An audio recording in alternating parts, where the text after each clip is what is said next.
What's going on, everybody? Welcome back to the channel. Today we're going to be talking about Will Smith and Chris Rock and the slap heard around the world at the Oscars. And today I'm not going to be talking about who's right, who's wrong, what was right, what he should have did, who shoulda, coulda, woulda did. I'm not going to be talking about any of that. Today I'm going to be talking about why the hell black people choose the Caucasian gaze to be the barometer of our behavior. Let's chat.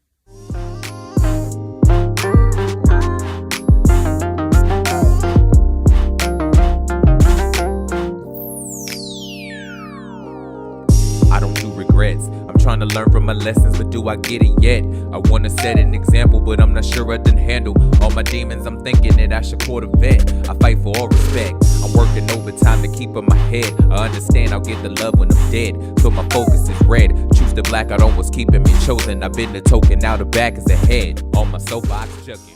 What's going on, everybody? Welcome back to Georgia, Carolina, your gated and discrimination-free community where we personalize culture and entertainment and then curate a conversation that's based on self-discovery and growth. I am your pop culture coordinator of all things inclusion and awareness, Jordan Renee, and I'm happy to have you guys back for another video.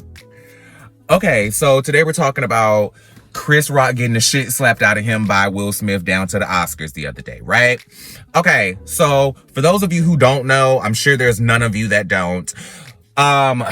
Chris Rock got up there to present the award for Best Documentary Feature, and he made a joke about Jada Pinkett Smith having a bald head and saying that he can't wait to see her in the new G.I. Jane movie, right?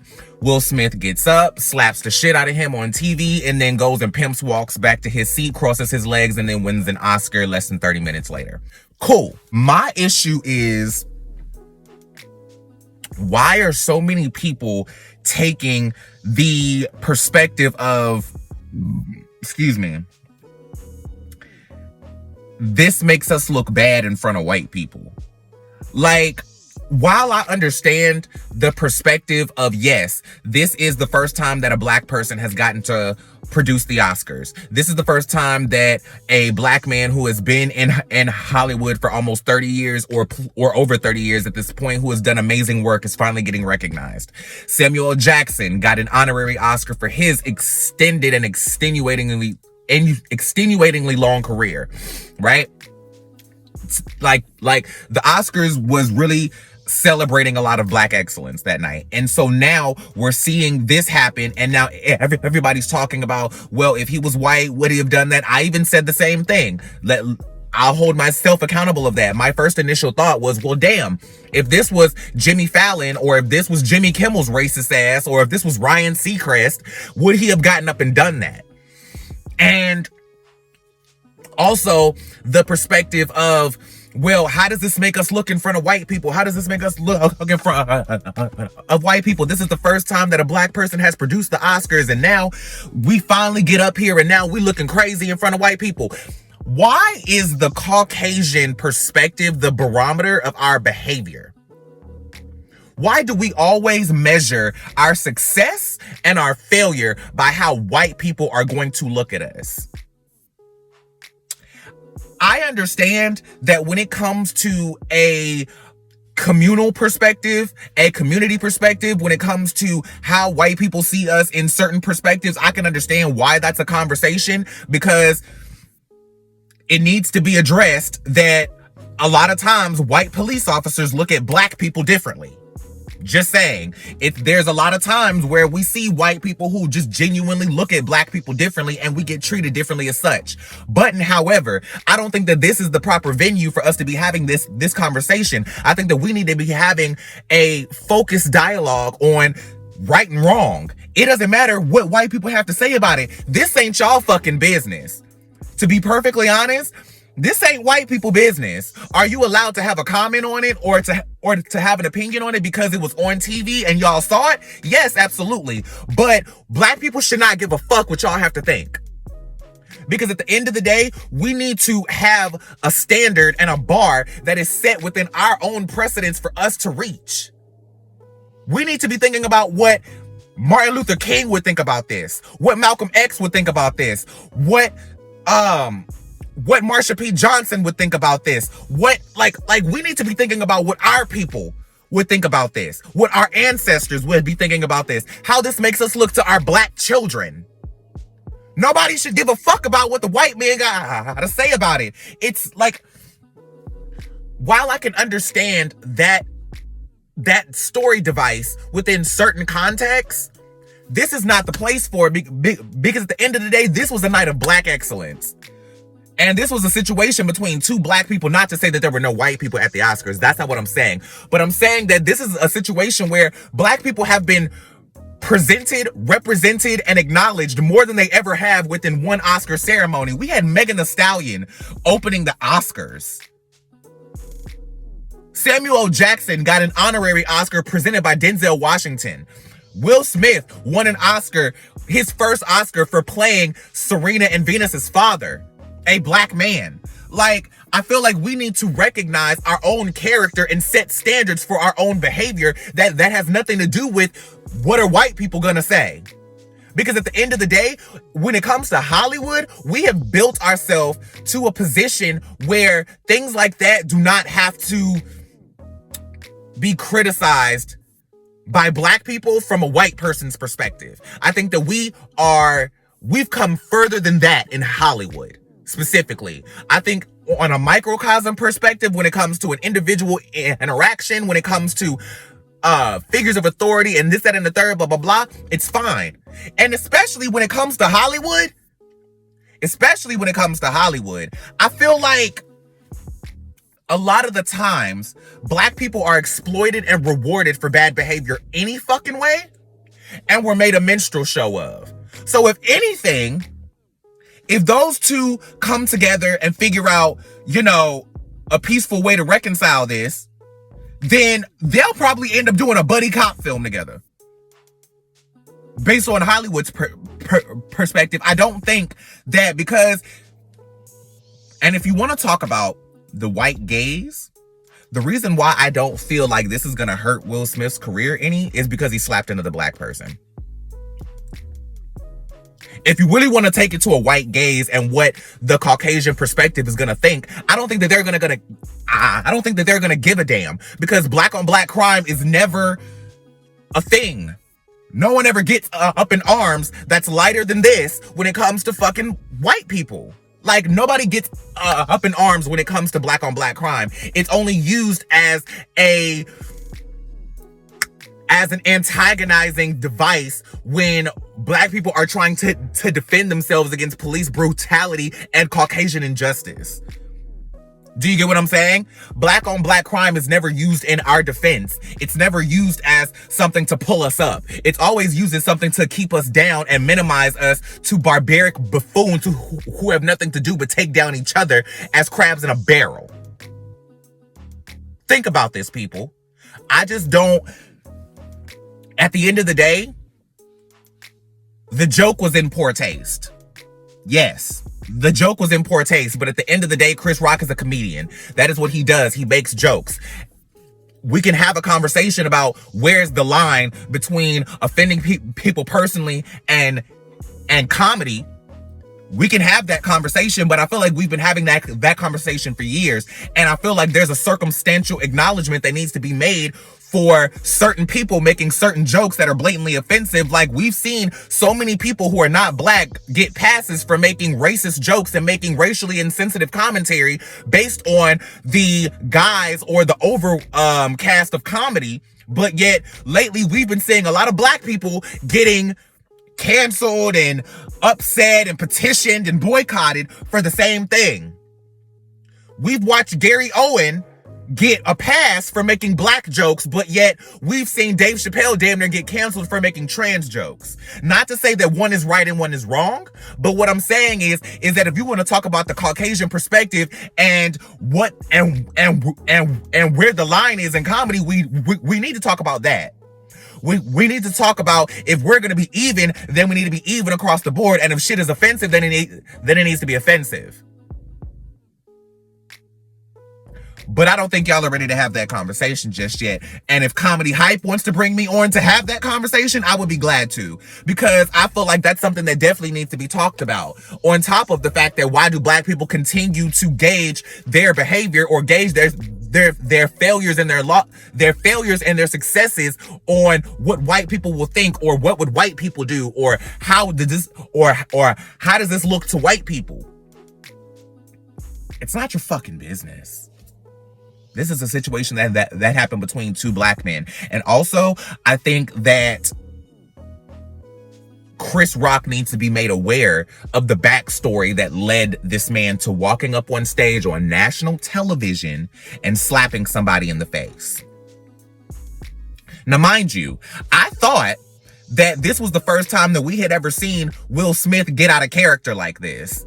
Now, y'all know I'm always on the Twitter. That's my social media platform. If y'all want to find me for real, find me on Twitter, right?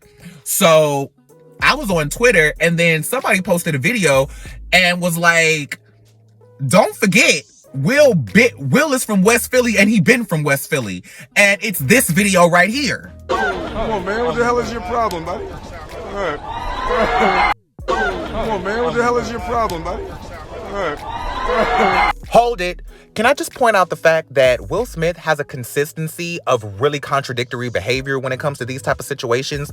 If you notice in this clip, Will Smith hugged the person back, regardless of if it was a crossing of boundaries or not, and then proceeded to slap him in the face. Just like he laughed at Chris Rock's joke at the Oscars and then proceeded to walk his ass up on stage and slap him in the mouth. Does anybody notice that? That's a bunch of bullshit to me, but let's keep going. So, I don't say that to say, like, damn, we should have expected Will to get up and slap the shit out of Chris Rock. No, it's not that, because I didn't even know about this. So it's not the first time that we've seen Will get out of character, but then at the end of the day, it's like, one, you shouldn't have did that. Will Smith slapped a white person and nobody said a goddamn thing. I didn't even know about it. Now, mind you, this was on a red carpet and not on the stage at the Oscars, but now we need to talk about Will's behavior. And we need to talk about Chris being enlightened as to the pain that goes behind that, because I do think that there's a lot of layers that goes into this situation, because I didn't think that I was going to make a video on this, because I didn't want to have a conversation about trying to explain to black men how this makes us look as black people in this society. I'm tired of having this conversation where we continuously position ourselves as less than just because of systemic racism. At the end of the day, we have the power as people to rise up and overcome the bullshit on a general perspective.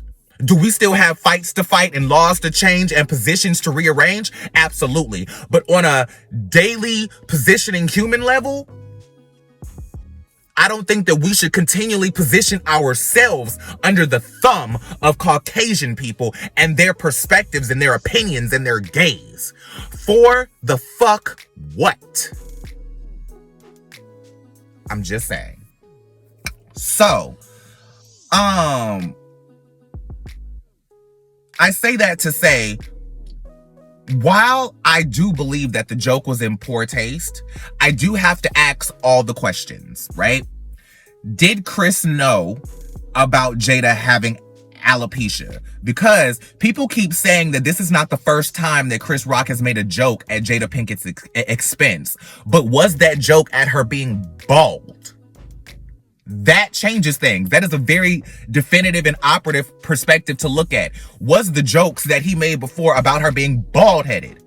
Because while I can understand that this is a medical condition that this woman is suffering through, and if you look at her face when he said it, you can tell she was clearly bothered by that joke. She didn't like the reaction to that was not something that a comedian would have wanted from somebody that they just made a joke about, right?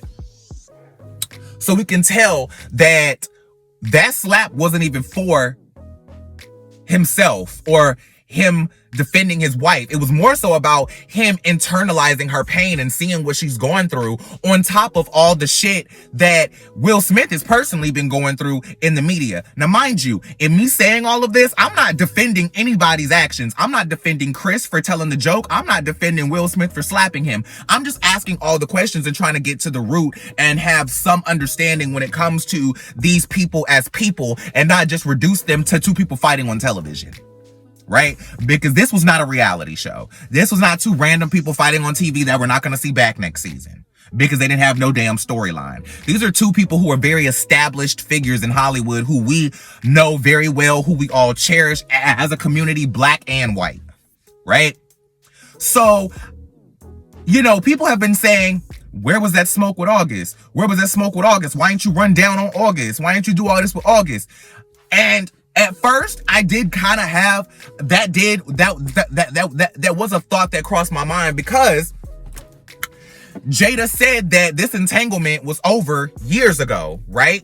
This happened 4 or 5 years ago or whatever. But yet, y'all remember on the first few episodes of Red Table Talk, August Alsina was sitting his ass right at their table talking about how Jada saved his life and his addiction and all of that. We didn't get any mention of the entanglement then, which I think is interesting because that episode came out right around the same time that they were talking about the interesting dynamics of their marriage. So going back and looking at that now, it's interesting to see. And people are wondering, like, why was you up here crying on Red Table Talk instead of going to run down on August when he made a song about fucking your wife? That's not... While those questions are interesting and thought-provoking questions, I don't necessarily think that's valid because that's their personal business. And if these two people are a polyamorous couple and they, you know, are open enough with themselves and with their marriage to realize that, hey, we love each other to death. We don't ever want to split up. We don't ever want to break up with each other. But we realize that there are things that we are not able to fulfill within each other because of the way that each other are. Our dynamics are not 100% equal and parallel with each other. So while we don't want to be apart from each other, other people may come in and fill that other 20% that we're not getting in our 80% marriage, right? I can understand that. I'm not a person who is going to judge somebody for not having a stereotypical heteronormative monogamous relationship and not being the ideal of the 1950s Stepford family. That's not what I'm on. Like, if anybody reads my social media bios, y'all know I am a pansexual, polyamorous, sex positive, kink nerd. Like, I'm all of those things. So I'm very understanding when it comes to the dynamics of people's relationships, which is why I don't feel like that conversation should be brought into this. I feel like they've healed from that situation and the whole entanglement. I feel like they healed from that, which is why they're able to continue to present as a united front. Which is also why I feel like Will Smith came out recently in an interview and said that there was never any infidelity in his marriage. Because I think between him and his wife, they have an understanding where they are a primary polyamorous couple and they go out and, under the guise of their understanding, find people to fulfill the things that they either can or won't fulfill for each other. So in that context and by that definition, there wasn't ever any infidelity in their marriage, if you really want to put it into perspective. I don't feel like they would have been able to get through that Red Table Talk had they not healed from that already. I think that they have an understanding within their marriage that the public is not willing to understand. They basically came on and said that they're a polyamorous couple. So, like, let them live. August ain't got shit to do with this, right? I think that's why it's a focus on him seeing Jada struggle with losing her hair. Now, mind you, when it comes to asking, did Chris Rock know about Jada's alopecia? There's two ways that could go. Because one, I don't expect just because Chris Rock is a black person to know the intricate details of every other black person in Hollywood's life and their story.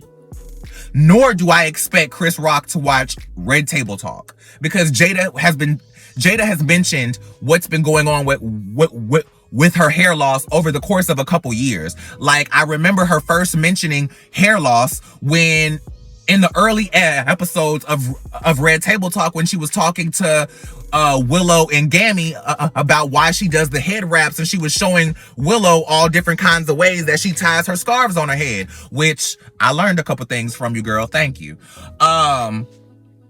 So yeah, like, this is not something that is uncommon. This story is not something that is foreign or brand new or something that she just mentioned in the last, couple weeks. She's been talking about her hair loss. But on the other side of that, this is a man who also has a very established and busy career in Hollywood. I can't expect that just because Chris Rock made good hair and because didn't he have something to do with bad hair too? Drop down in the comments to let me know, because I'm not clarifiably sure on that. But just because he's the good hair guy and he's black and he knows them and he has a good rapport with Will and Jada, I don't expect Chris Rock to be at their house on Sunday eating chicken and greens. Do you get what I'm saying?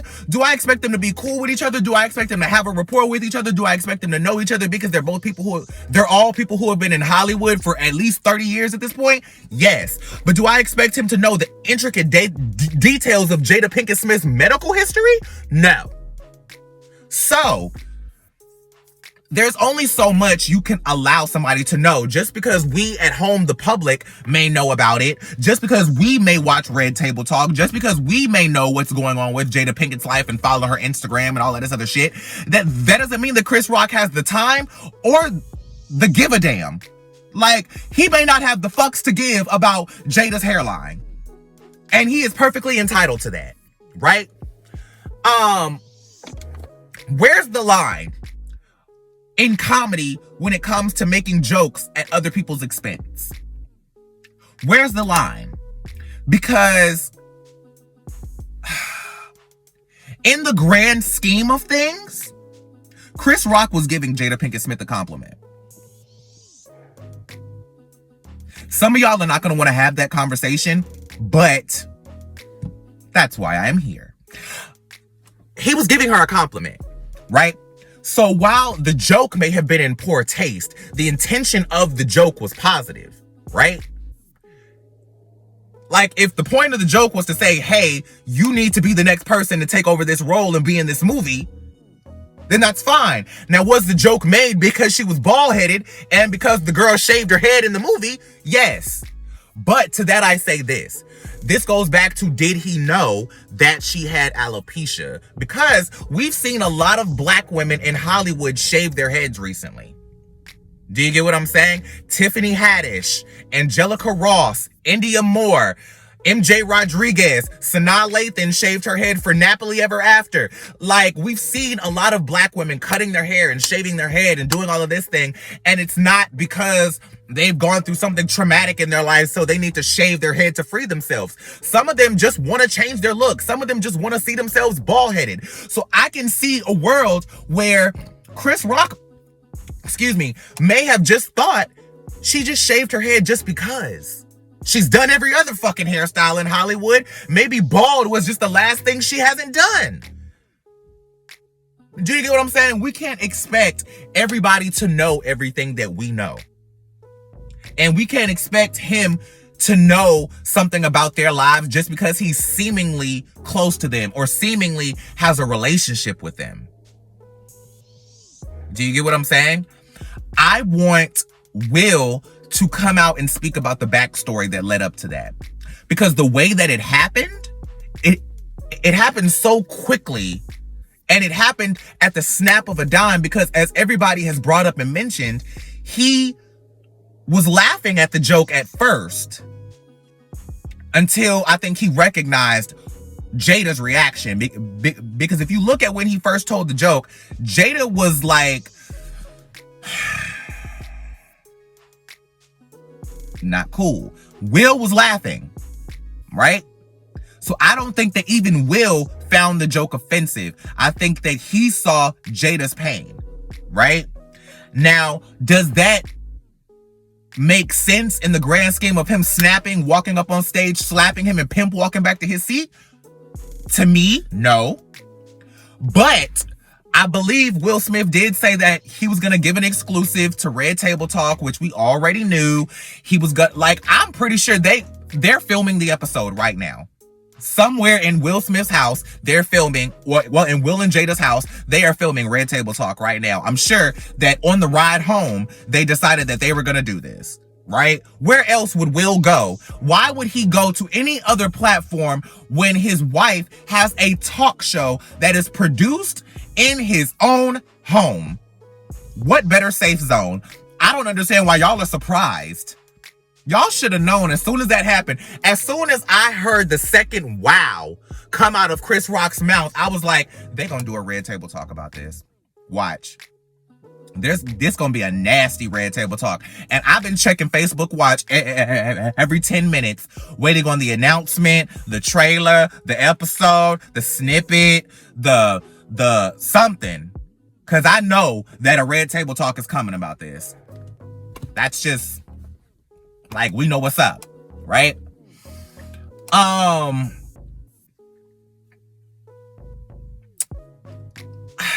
I want to know what the backstory was and what led him up to that moment. What was in his mind? What was he thinking? What processed for him? What clicked in that moment between him laughing at the joke and seeing Jada's reaction and walking up on stage? And I want to know what, like, how, like, I want to hear Chris Rock's perspective as well, because in my opinion, the reason why so many people thought that this was fake or staged was because the intricate details that happened within the actual slap, right? One, it's Will Smith laughing before he walked up on stage. Two, it's Chris Rock's reaction to the slap. He didn't instinctually grab his face or jump back or swing back or do anything. Like, he didn't do none of that. Like he got slapped in the face and then said his next line. Basically. And then 3, the way Will Smith walked up to that man, open hand slapped him, and then collected his coat and pimped walked back to his motherfucking seat was some real 1960s blaxploitation shaft, you a bad mother, shut your mouth pimp shit. Do you hear me? That was some certifiable Don Magic Wand, baby powder in the hand pimp shit. I thought it was fake at first. And you know who I want the real interview with? You know who I really want to talk to about this? Lupita Nyong'o. Lupita Nyong'o was everybody watching this. Her face, the range of emotions that she took us through in that 10 seconds when he sat back down, that was every single one of us watching that 2-minute clip. Because Lupita Nyong'o, she realized that this shit was serious in real time. She was like, oh my God, he walked up on the stage, he slapped him. Y'all crazy. Oh my God. Will Packer got them showing out tonight. Oh my goodness. Girl, they a mess. And she's sitting there laughing and kikiing. And the next thing you know, Will sit his ass back down. And he's like, keep my wife's name out your fucking mouth. And you see Lupita's face like, oh, this is serious. He really slapped him. They're not joking, bitch. I want to talk to her. I want to know how she felt. And while we have Lupita Nyong'o on the phone, I would love to ask her how she felt about Chris Rock's joke, being that she came into the industry as basically a bald woman. She had shorter hair. And so I want to know if she felt like Chris Rock's joke was offensive, or in the context of Jada Pinkett Smith having the alopecia, if she felt like that was offensive or it could have been made in a different context. Just saying. And I want to know why we did not see Jada Pinkett Smith's reaction after he sat down. Why we didn't see Jada Pinkett's face after the fact. Because all we saw was Lupita Nyong'o and her reaction and her being gagged, gooped, and bewildered, child. I just want to know, like, there's certain things that are not indicative to advancing the overall point or, you know, reconciling the entire thing. But now this is just me having nosy questions, right? I want to talk about the split between Black America on defending Chris Rock telling a joke and violence being wrong, and that man shouldn't have never slapped that man in the first fucking place. It's wrong, period. And the number of black people who are standing up for Will Smith and saying that what he did was right, basically, or that they understand what he was doing. I tweeted about this and I said, this has to be the greatest moment I've ever seen in Hollywood. I don't know where Aaron Magruder is. I don't know what he was doing. I don't know if he was watching the Oscars, but I hope and pray that even though the Boondocks reboot is canceled, that we get a special, a short, a comic strip, an Instagram reel, something illustrating this moment from Aaron Magruder, because all I could think about was all of the clips from the Boondocks illustrating moments.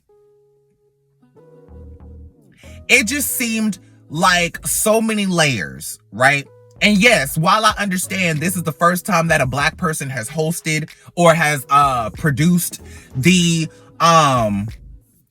Academy Awards, I hope that Will Smith didn't take that as carte blanche to do whatever the fuck he wanted to do, because he know that there was a black man in charge tonight.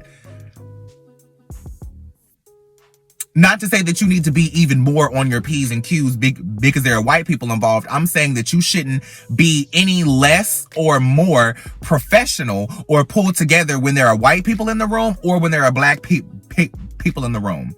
What I mean by that is, you shouldn't have to pull yourself together more and be more buttoned up and straight-laced and, on your P's and Q's and fine-lined when a white person walks in the room. Just like you shouldn't be more relaxed and not give a fuck and less professional and don't give a damn when you with black people. Do you get what I'm saying? Just like you don't try to go and finagle and haggle down prices at white stores, but then when you go to a black business, you expect the hookup because y'all are both black. Stop that shit. Okay? I think that the black experience is starting to poison the morality of our people. And I think that we need to take a moment to properly analyze what and what is not adequate black behavior. Because I don't think that anybody should have been defending him putting his hands on another person. I don't think that that's okay. Do I understand defending his feelings on the situation? Do I understand people understanding the vitriol? Yes. But I will never condone violence. Do I talk my shit and say I would slap the fuck out of somebody? Absolutely. Have I been that person who has walked up and slapped the shit out of somebody? Abso-fucking-lutely. But as a grown-ass motherfucker, that's not some shit I'm gonna do now. I'm just saying, y'all gotta have, at the end of the day, it's not about what white people think, what white people see, what black people see. It's about the fact that we are in a professional environment. And yes, you do represent black people. You know what I'm saying? And yes, I am gonna say, while I'm making this a serious moment, I did laugh at all of the posts and tweets and posts on Facebook about people joking about which rapper is gonna turn this into a bar first. I wrote a couple lines my damn self.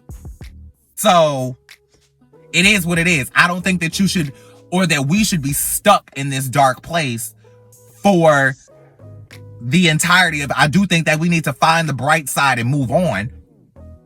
Because at the end of the day, Chris Rock ain't gonna press charges. Will Smith is gonna go on the Red Table Talk, say whatever he gotta say. Jada gonna do whatever she gonna do, and it's gonna be over with in 2 weeks. Nobody's gonna give a damn. Do you get what I'm saying? But I just feel like we need to have more accountability and more sanction over our behavior. I think we need to care more about what we look like. I think we need to have more jurisdiction over our own behavior. And I think we need to be policing our behavior more. Because I think that the fact that a lot of the black community stood up behind Will Smith and said, yeah, you slapped the shit out of him. You stand up for your wife. This, that, and the third. That is wrong. The positive in that is he should stand up for his wife. The problem is the way he went about it. It's not what you do, it's how you do it. Should he have stood up for his wife? Absolutely. But the way he did it was fucked up. Because now,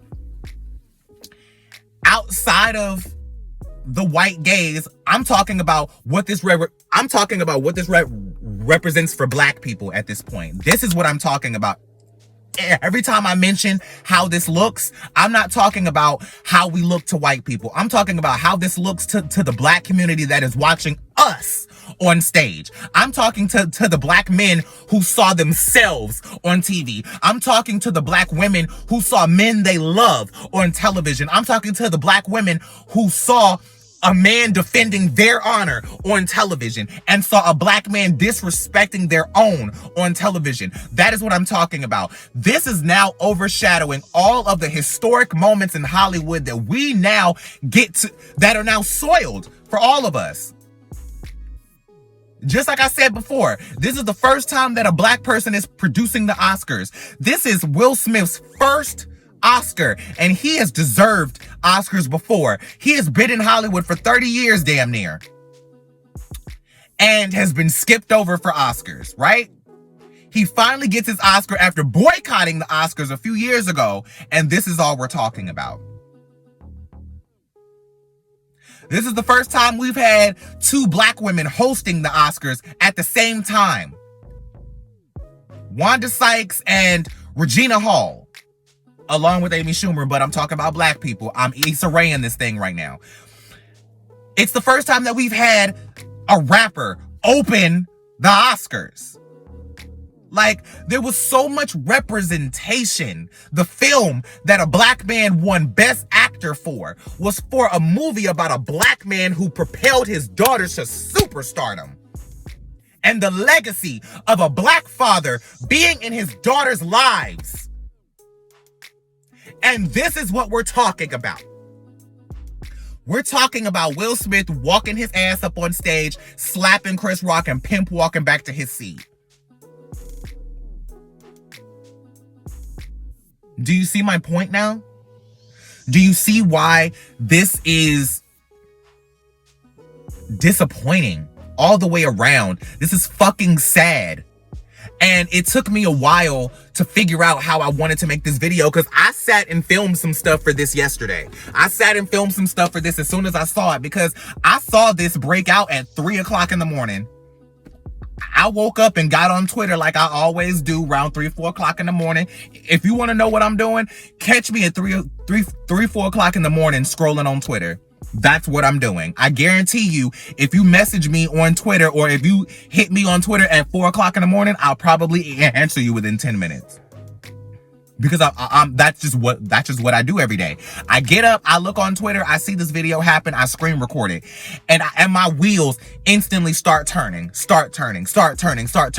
And I thought about getting up and making a video right then and there at 3 o'clock in the morning, because I thought, well, maybe if I'm the first person to talk about this, then we can have a conversation about it. I'm glad I waited, because y'all wouldn't have gotten this video then. Y'all wouldn't have gotten this thought out dissertation or dissection of this situation in this way.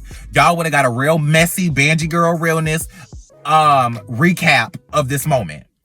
And I'm glad that I took a second to step back and think about it, because there's so many layers. There's so much more to discuss when it comes to this situation. Like I discussed in this video, where's the line in comedy? Why are we celebrating violence amongst our own people? What's the backstory? Did Chris Rock know? Why are we not holding ourselves accountable for our own behavior? And why are we only judging our actions based on how we appear to white people and the man, if you will? There's so many layers upon layers upon layers upon layers on top of this. And it took me a day to really sit back and think about it and talk about it and figure it out about what this situation was really about and what I felt like we really needed to be discussing. So with that being said, that's pretty much all I got on this. If I think of anything else that I want to cover, I'll jump down in the comments on it, or I'll post a voice tweet on Twitter about it and we can talk about it further there. With that being said, thank you so much for being here. If you like the video, I appreciate every single one of you for coming back or visiting Georgia, Carolina. If you like the video, share, subscribe, hit the notification bell, do all of the things. And I appreciate you all for spending a little time with me. And I hope that I gave you guys a couple of different perspectives to think about when it comes to this Will and Chris Rock situation. And until next time, y'all. Peace. Goodbye, aye.